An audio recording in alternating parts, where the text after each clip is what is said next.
veux que je le lise à voix haute parce que j'ai un bon niveau de lecture à voix haute? Si ça te fait plaisir, ouais. Ouais, franchement, je suis taquet chaud pour faire ce genre de bail. Alors, là, c'est un texte du Dooming. Alors, je vais le lire. Comment continuer à vivre alors que le monde court à sa perte? Depuis quelques jours, je suis de nouveau entré dans le tunnel des informations concernant le climat, la perte de biodiversité et, en résumé, de toutes les catastrophes politiques, sociales, culturelles, biologiques et climatiques à venir. Tout est désespérant. Tout indique que nous courons à notre perte, que les mesures prises sont ridicules et que la conscience collective concernant l'urgence de la situation n'est pas à la hauteur. Les gens sérieux, les experts, nous disent tous que dans à peine 100 ans, le monde que nous connaissons aura disparu. Dans 30 ou 50 ans, quelles sont celles... Attends.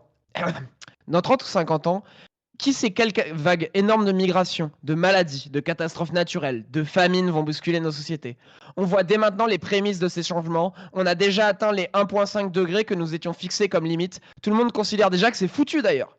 Et que même les 2 degrés, c'est improbable d'y arriver. En attendant, les industriels continuent comme si de rien n'était, la désinformation bat son plein, et nous, au milieu de tout ça, on est censé vivre une vie normale, être productif, travailler plus, mieux, plus longtemps, faire des enfants aussi. Et quand on voit que les jeunes ne font plus de gosses, on s'étonne, on dit que c'est le wokisme et l'égoïsme de notre génération, alors qu'on rend la contraception illégale. On peut plus se loger convenablement, et ça, c'est encore notre faute. On veut, nous les jeunes, tout de suite, sans effort. À l'urgence écologique à dimension éschatologique, Eschatologie. se double aussi eschatologique, je connais pas le terme donc c'est pour ça. Alors, excuse-moi, à l'urgence écologique à dimension eschatologique, se double une crise sociale déjà battante que le temps va rendre encore plus sévère. Crise politique aussi, des sociétés qui basculent de façon persuasive et insensiblement vers l'autoritarisme et le fascisme. Opinions qui se font plus radicales et qui perdent toute nuisance, démagogie au service d'une volonté de rester au pouvoir. Alors quoi? Il faut quand même aller étudier, se rendre au boulot, payer ses factures, garder la face et rouler en boule toutes ces préoccupations dans un petit coin obscur de notre tête. Il faut faire semblant de croire au discours techno-solutionniste des politiques, espérer, comme on espère au Père Noël, que la technologie nous sauvera à temps, et on relativise. Oui, la France n'est pas une grande part dans les émissions de CO2. Notre énergie est déjà décarbonée en grande partie. Et puis quoi faire? On va pas forcer la Chine et l'Inde. Et alors on se dit que c'est bien vrai. Qu'est-ce qu'on va faire de notre côté? Qu'est-ce qu'on peut faire? Juste remettre en boucle ces préoccupations qui se déploient dans notre cerveau comme une éponge qu'on presserait et qui reprendrait toujours sa forme au bout d'un moment. Écraser nos inquiétudes pour un temps, vivre, faire de son mieux pour apprécier le temps qui nous reste, puis encore écraser l'éponge d'une manière ou d'une autre. Jusqu'à quand? Jeter une éponge qui nous revient toujours à la gueule. Alors j'espère que quelque chose s'écroulera à temps, qu'un mouvement énorme, inattendu, d'ampleur mondiale démarre. Ces mouvements abrupts de l'histoire qui démentent l'idée de sa prédictabilité. Que ce ciel si bas sur nos têtes nous permette à nouveau de respirer et d'espérer.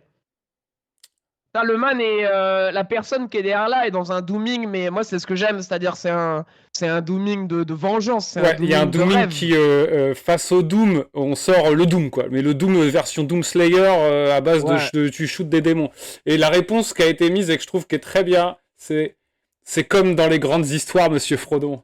Celle qui importe vraiment, celle où il y avait un danger et ténèbres. Parfois, on ne voulait pas connaître la fin car elle ne pouvait pas être heureuse. Comment le monde pouvait-il redevenir comme il était avec tout le mal qui s'y était passé? Mais en fin de compte, elle ne fait que passer, cette ombre. Même les ténèbres ne font que passer. Un jour nouveau viendra, et lorsque le soleil brillera, il n'en sera que plus éclatant. C'était ces histoires dont on se souvenait et qui signifiaient tellement, même lorsqu'on était trop petit pour comprendre. Mais je crois, monsieur Frodon, que je comprends. Je sais maintenant. Les personnages de ces histoires avaient 36 occasions de se retourner, mais ils ne le faisaient pas. Ils continuaient leur route parce qu'ils avaient foi en quelque chose. Et en quoi avons-nous foi, Sam? Il y a du bon en ce monde, et il faut se battre pour cela.